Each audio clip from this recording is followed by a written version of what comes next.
Está con nosotros conectado a Diario El Comercio la doctora Diana Salazar, fiscal general del Estado, para tratar algunos temas que se han dado en las últimas horas. Y quiero referirme, antes de empezar esta entrevista, gracias doctora por acompañarnos, quiero leer un tuit, o más bien dos tuits que usted pone el 14 de junio. El 14 de junio la doctora Salazar, fiscal general del Estado, escribe en su cuenta de Twitter, dice: mientras los procesados sigan en el poder, será muy difícil que la justicia haga su trabajo con celeridad y transparencia.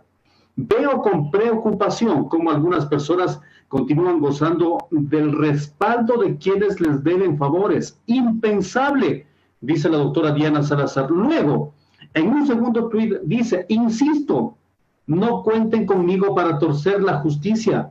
Yo no le debo favores a nadie, entre otras cosas, en estos dos tuits. Doctora, lo que usted dijo en esos mensajes es bastante fuerte. ¿A qué se refería? Doctora, gracias por atendernos. Buenas tardes.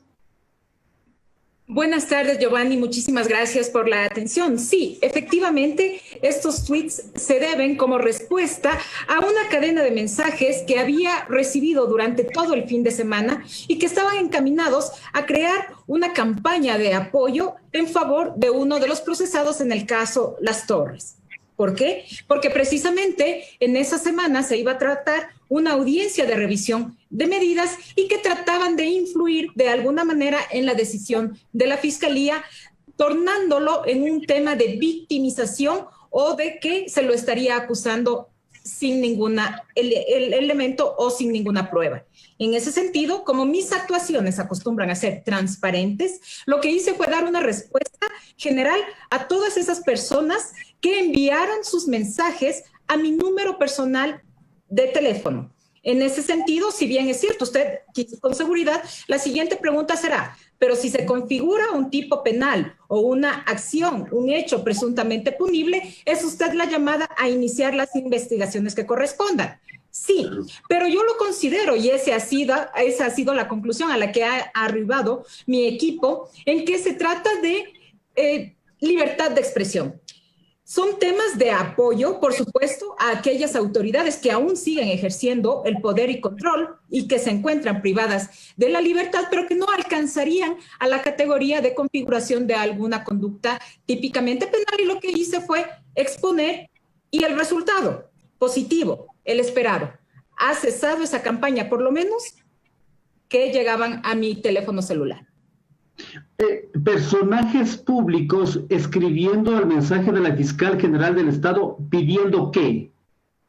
Pidiendo que se valore la no vinculación de uno de los procesados con el caso, indicando que no tienen ninguna prueba, de que parecería que el sobrino y el hermano nomás son, de que se encuentra enfermo y que la fiscal ha prohibido las visitas y que eso le está mermando en su condición de salud. No. Una persona que se encuentra diagnosticado con COVID, es responsabilidad del personal de salud limitar el acceso o no de las personas. No es una competencia de la Fiscalía General del Estado. Adicionalmente, la Fiscalía inició en su momento una instrucción fiscal porque consideró que tiene los suficientes elementos para avanzar con un procesamiento. Lo propio fue expuesto con claridad el día lunes en la audiencia de revisión. ¿Cómo vamos avanzando? Se va afianzando una vez más la teoría de fiscalía. Esto es, la existencia de una estructura organizada desde el poder que involucra a 3 entidades del Estado que estaba orientada a captar recursos económicos. ¿A través de qué medio? Del desvanecimiento de glosas, de la efectivización o pago de facturas y desde el mantenimiento de otras personas en cargos estratégicos del poder. ¿Se refiere a Pablo Celi? ¿Las llamadas a favor de Pablo Celi? Sí, señor. Perfecto. ¿No se configura ningún delito, doctora Salazar, como para decir, a ver, estas personas me llamaron con nombre y apellido y judicializar, pues, doctora? Entendemos que estaban haciendo un ejercicio de su libertad de expresión. No vamos a perseguir por la forma de pensar, por la alineación, por el afecto que le puedan tener a una persona, pero hemos detenido. Nosotros trabajamos de forma objetiva, sin mirar quiénes son las personas, sino basadas en los hechos y sobre todo en la evidencia procesal. Pero yo le quisiera pedir un favor, Giovanni. Podríamos quizá aprovechar esta oportunidad para que abordemos otros temas que pueden ser de interés para la ciudadanía. Usted había dicho que es en las últimas horas. Son varios meses que no hemos tenido la oportunidad de intercambiar ideas, entonces bien podríamos aprovechar en temas que sean más importantes. Precisamente esto. No nos distraigamos en lo secundario, centrémonos en lo principal, por favor. Perfecto, vamos, porque yo tengo algunas inquietudes. Doctora. Gracias. El tema, doctora, de Abdalá Bucaram Ortiz, que también es otro tema muy fuerte. Resulta que Diario El Comercio publica en sus páginas y dice: jueza declara la nulidad de todo lo actuado en un proceso judicial que se seguía en contra de Abdalá Bucaram. ¿Qué pasó, doctora? Así es, desde la Fiscalía General del Estado se adelantó la instrucción fiscal, siempre cumpliendo con las garantías del debido proceso. Ahora, en esta etapa intermedia, que es el momento en los cuales se podrían exponer los posibles vicios de procedimiento, la defensa de uno de los procesados relacionados con la familia Bucaram ha indicado que se vulneraron los derechos porque no ha sido objeto de notificación con las 72 horas que establece la ley para ordenar la detención. Es decir, según este análisis, ahora las autoridades tenemos que notificar con 72 horas a una persona que va a ser privada de la libertad. ¿Qué es lo que hace Fiscalía? Vamos a apelar, por supuesto, de esa decisión. Esperemos que un tribunal, la Corte Provincial, en este caso, pueda revisar y ratificar o enmendar lo realizado por la jueza. Pero ojo, que esto no significa que el caso va a quedar en la impunidad. Si es que tenemos nosotros una nulidad, eso significa que tiene que retrotraerse todo el procedimiento hasta el momento en el que supuestamente se produjo la vulneración. Pero eso no es que se ratifique el estado de inocencia ni libera a las personas de responsabilidad. Únicamente es, ok, corrijan y avancen. Luego de la apelación, veremos si es que esto se ratifica o no, y sin embargo, no interesa, la Fiscalía no va a detener su trabajo por estas trabas que se presentan en el día a día, sino que vamos a avanzar. Perfecto. Doctora, en este caso puntual se menciona a una jueza, pero resulta que también los jueces tienen cuestionamientos al trabajo que hacen los fiscales. Resulta que, doctora, que entre enero y abril de este año, solo en la Corte del solo en Guayas, se emitieron 328 dictámenes abstentivos. Doctora, hay un caso de una persona que fue detenida a inicios del 2021 con 80 ladrillos de cocaína. Y resulta que el juez no le acusa, el fiscal no le acusa, y resulta que esa persona dice que tiene adicción a las drogas. Entonces, también, así es. Pero también, desde la Fiscalía nosotros tomamos los casos, realizamos las investigaciones, pero vale aclarar que este fiscal que tomó esa decisión, que de por sí está errada, ahora es objeto de un procesamiento también. Qué bueno. Y ha sido suspendido y se encamina una investigación tendiente a determinar su responsabilidad en el delito de fraude procesal, porque engañó a la autoridad con estos elementos. Entonces, vengan de donde vengan las conductas, nosotros no tenemos ningún reparo en tomar las decisiones cuando corresponde. 328 dictámenes abstentivos es alto, doctora. Se debería analizar versus el número de dictámenes acusatorios y de procesos. Porque, ojo, el hecho de que un fiscal inicie una causa no significa que ya tiene necesariamente que acusar. Para eso es el proceso adversarial, la etapa de instrucción fiscal, en el cual el fiscal tiene la posibilidad de acopiar elementos de cargo y de descargo que le permitan arribar a una conclusión final, que en muchos casos no necesariamente tiene que ser la acusación fiscal, sino que también, actuando con objetividad, puede presentar un dictamen abstentivo. Ahora bien, existe la posibilidad de que estos dictámenes sean revisados por el superior. Y cuando el superior, me refiero a los fiscales provinciales, consideran que sí existen los elementos para presentar esta acusación, se revoca ese dictamen y se continúa con la causa. Pero doctor, usted sí conoce de estos casos. Yo conozco otro y le voy a citar. En la misma provincia del Guayas resulta que le detienen a tres personas con 1 tonelada de droga en un tráiler, y resulta que el fiscal dice, no le acuso porque tenían un certificado que tenían COVID. Luego el Ministerio de Salud dice, no tenían COVID. Imagínese. No, eso me atrevo a controvertir, Giovanni, porque eso fue en la formulación de cargos que tomó en cuenta el certificado para la no petición de medida de prisión preventiva. En el caso de la acusación sí se avanzó. En el otro al que usted ha hecho referencia, nosotros desde la Fiscalía se inició la investigación previa en la propia Fiscalía del Guayas y se lo procesó al fiscal que se abstuvo de acusar.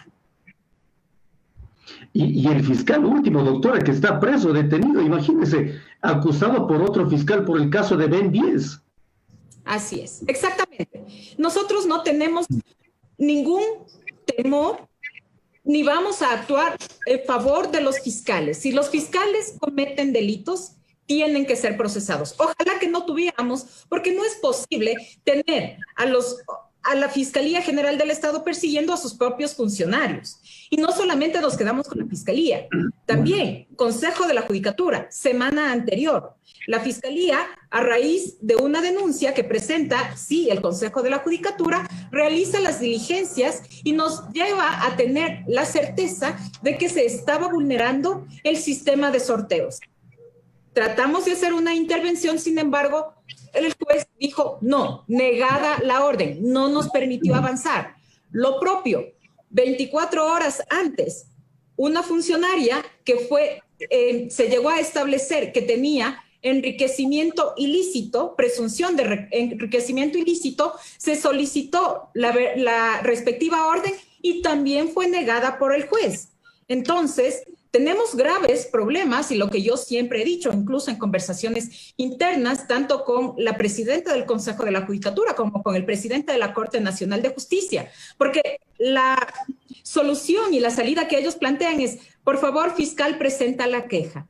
¿Y qué sacamos presentando una queja para que 90 días después se ratifique el estado de inocencia y los funcionarios vuelvan a ejercer su función o labor? Lo que yo le he dicho eso es, tenemos un cuerpo, tomándolo como a la justicia, que adolece de una enfermedad terminal. Y lo único que le estamos proveyendo es de ibuprofeno o de acetaminofén para apalear. No se trata de buscar cuidados paliativos, sino de buscar la verdadera causa en el sistema judicial y tener las soluciones de manera integral. Acá sí, formulamos cargos, procesamos y tenemos la posibilidad incluso de ubicar a las personas en áreas donde no puedan tener mayor acceso a casos de sensibilidad. Sin embargo, recuerde usted, la Fiscalía no goza de autonomía como para sancionar directamente a un funcionario, no tiene la posibilidad de contratar a funcionarios después de un proceso de méritos, oposición o de revisiones exhaustivas, sino que dependemos del Consejo de la Judicatura para estos nombramientos. Perfecto. Doctora, usted decía, hay temas más importantes. Sí, hay temas más importantes. Y quiero topar uno de estos temas. Resulta que al cierre del 2020 hay una estadística que dice que en el caso de femicidios solo el 37% llegó a condenas. El resto es indagación previa, instrucción fiscal y en otras etapas procesales. La gente que es afectada por femicidios dice, prefiero no seguir este proceso porque hay muchas trabas, muchos problemas y hasta prefieren dejar ahí y ponerse en plantones y demás, doctora. ¿Qué respuesta dar a esas personas, doctora? Bueno, hemos dado respuesta durante esta administración conforme a un equipo de género que da seguimiento y acompañamiento a las víctimas, a los familiares de estos temas. Hace unos momentos, precisamente, vino la mamá de una víctima y se va muy agradecida porque dice, el acompañamiento que he recibido desde la Fiscalía me ha dado la posibilidad de avanzar. Tengo fe en la justicia. Ventajosamente, en algunos casos se actúa en flagrancia, es decir, que el agresor, el victimario, es aprehendido en ese momento y es cuando podemos nosotros intervenir inmediatamente. En otras ocasiones, cuando la persona huye o se encuentra prófuga, no podemos hacer mucho. Entonces, ahí es que esta estadística se dispara. Este delito no es susceptible de ser juzgado en ausencia, por ejemplo. Y si está prófugo el agresor porque se le han revisado las medidas, porque no se le dictó prisión preventiva o no fue aprehendido inmediatamente, entonces eso ya dificulta el trabajo y se pensaría que no estamos atendiendo los casos, pero sí lo estamos haciendo y la ciudadanía está reconociendo este hecho. Sí, yo me alegro muchísimo por ese caso que usted menciona y hay que resaltarlo y ojalá se pueda hacer lo mismo con muchísimas personas, porque en el diario El Comercio hemos publicado muchas historias de personas yo quisiera también hacer un llamado a aquellos familiares de las víctimas, si es que están notando que existe demora o tardanza en la atención, acudan por favor a la Fiscalía General. Yo tengo un equipo de género, tengo una persona especialista que está encargada de hacer este seguimiento y acompañamiento a todo esto. Y si es que ustedes, yo voy a pedir también a mi equipo de comunicación que coordinemos algún dato que puedan tener y hacemos el seguimiento al caso. Perfecto. Doctor, hay mensajes que me están llegando de los familiares de personas desaparecidas y es otro problema que también afecta fuerte. Dicen, es muy frecuente el cambio de fiscales. Hay casos en que se cambia 6, 7 veces de fiscales, vuelven a tomar el caso desde cero y los temas no avanzan, las investigaciones no avanzan. Otro sector vulnerable de los desaparecidos, doctora, que no avanzan. Y son casos muy sensibles, muy complejos además, porque hay ocasiones en que las desapariciones incluso llegan a ser voluntarias y la persona que no quiere ser encontrada no aparece. Sin embargo, el por qué en algunas ocasiones tenemos que tomar decisiones con relación a cambio de fiscales, porque se realizan los controles jurídicos respectivos y se llegaría a establecer quizá una demora, una tardanza, o vemos que no estamos obteniendo los resultados adecuados y lo que se trata de hacer es buscar los fiscales que estén en capacidad de absolver y resolver prontamente las causas. No es por retrasar, más bien es para dar mayor agilidad a los temas. Perfecto. Bueno, ahí es una respuesta a quienes nos escriben con respecto al tema de desaparecidos. Doctora, el tema de la investigación de los casos de pandemia, resulta que son poquísimos los que han avanzado y la mayoría está en indagación previa. No avanzan esos casos. ¿Por qué, doctora? Bueno, no avanzan dependiendo de la perspectiva. Porque, por ejemplo, si bien es cierto, tenemos 170 procesos abiertos, se han practicado 8.154 diligencias en las 21 provincias del país. Tenemos en número de procesados 205 personas procesadas. De ellas, 32 se encuentran detenidas, obviamente otras se encontrarán con medidas alternativas a la prisión preventiva, sin embargo se va avanzando. Ahora bien, debemos tomar en cuenta que día a día la Fiscalía está recibiendo estos informes con indicios de responsabilidad penal que a las conclusiones que llega la Contraloría General del Estado, pero que en muchas ocasiones corresponden a procesos que han sido observados y que son minúsculos. Y lo único que hacen es inflar las cifras, tratar de desviar las investigaciones macro, las importantes, pero aquí hemos establecido una medida de priorización de casos según la connotación, según el alcance y el posible perjuicio que se está ocasionando al Estado. Doctora, de los 170 casos, ¿hay alguna sentencia ya o no todavía? Sí, tenemos 4 casos ya con sentencia. Entonces, se van avanzando poco a poco. Recordemos también que ha pasado apenas un año. Durante ese año estuvieron suspendidos los plazos, se están retomando y estamos avanzando. Además, los fiscales que conforman esta fuerza de tarea están desplazados a nivel nacional. Hoy mismo se encuentran, por ejemplo, una fiscal se encuentra en El Oro, otra fiscal se encuentra en Guayas y poco a poco van solventando en audiencias ya de juzgamiento. La coordinadora de la fuerza de tarea que ustedes conformaron decía, hay demasiados casos y no nos alcanzamos. Por supuesto, a eso me refería. Hay demasiados casos porque día a día nos siguen ingresando estos informes con indicios de responsabilidad penal, pero indicios con responsabilidad penal que ascienden a $3.000 de perjuicio, $4.000 de perjuicio. Sí, inflan el número, pero nos distraen. Por favor, prioricemos y nos dedicamos a lo que sea más importante. Perfecto. Doctora, otro tema que preocupa. En febrero hubo la matanza histórica para el país, no había ocurrido algo así en las cárceles, 79 presos, y resulta que ahora solo hay un procesado por 79 muertos, doctora. ¿Qué pasó? Bueno, esa es una problemática que va más allá del simple procesamiento desde la Fiscalía.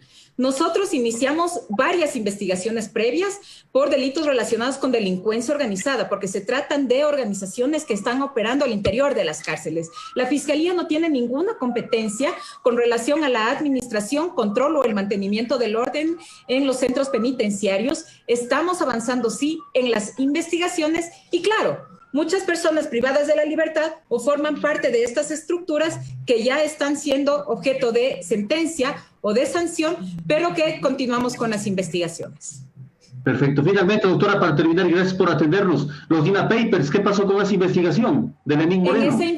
En esa investigación hemos avanzado a pasos agigantados. Recibimos en las últimas semanas información muy importante y lo que nos ha permitido es ver como un amplio esquema y de cómo se ha manejado este tema. Va más allá de solamente INA. Estamos solicitando a Panamá una ampliación a la asistencia penal internacional a fin de que nos complete la información, no la tenemos todavía y vamos a avanzar y se informará oportunamente. ¿Se puede decir algo sobre la asistencia inicial que llegó de Panamá? Se puede indicar que ya tenemos un registro, un rastro y continuamos con ese análisis. Esto va mucho más allá de solamente un tema puntual. Estamos reorganizando esta investigación y se lo hará a nivel macro. ¿Se viene algo grande, doctora? El país lo va a conocer próximamente. Bueno, estaremos pendientes. Doctora, 16:30 hoy, el caso Celi, ¿se define si sale o no libre, doctora? Sí, el día lunes la Fiscalía presentó de manera contundente los elementos que han ayudado a reforzar la teoría inicial y que le permitió al señor juez de la causa en su momento dictar la medida de prisión preventiva. Lejos de haber desvanecido los elementos como ha sido la pretensión de la defensa, es lógico, para eso le pagan, ese es su trabajo, la Fiscalía presentó nueva evidencia que llevan a establecer que realmente se fortalece la teoría de Fiscalía. Por ejemplo, existen chats en los cuales se llega a establecer la forma como se disponía desde el Contralor General del Estado a sus subalternos para que desvanezcan, favorezcan, cambien o destituyan a funcionarios. La teoría de defensa es indicar y tratar de desvirtuar que el ciudadano Luis Miño, quien suscribió el desvanecimiento de la glosa en el caso de No Limit, no acogió ninguna petición o solicitud por parte del Contralor. Hemos probado, en primer lugar, que no se ha desvirtuado esa versión y en segundo lugar, que más bien varios funcionarios acataban las órdenes y disposiciones que se impartían desde la propia Contraloría, sin estar presente, porque otro de los elementos que ellos indican es que no se encontraba de cuerpo presente para decirle en ese momento. Hoy tenemos a funcionarios ejerciendo el poder y control privados de la libertad. Entonces no se requiere estar en la oficina para disponer y lograr que se obtengan resultados. Una funcionaria le dice por chat al Contralor, le dice, todo lo que tuve que desvanecer cuando me lo solicitó. Yo jamás, es más, le dice, yo jamás llegaría a decir que usted me dispuso a desvanecer esta glosa relacionada con el tema Conecel y que además es una glosa millonaria desvanecida, de 113 millones, si no me equivoco, el desvanecimiento, que también ya es objeto de otra investigación. Ese es otro de los elementos que se presentó en la Corte Nacional de Justicia. El inicio de varias investigaciones previas, porque con este caso le ha dado la confianza a la ciudadanía de venir a denunciar. Ahora conocemos cómo se manejaban varios temas al interior de la Contraloría General del Estado. También se le ratificó el riesgo procesal que existiría de el procesado retomar la libertad, porque el retomar la libertad va a retomar la actividad de control en el órgano auditor del Estado, y la instrucción fiscal aún sigue en marcha, aún sigue en curso, y lo que va a significar es que mucha evidencia que aún seguimos nosotros explotando, obteniendo y solicitando se pueda ver quizá alterada o sea destruida.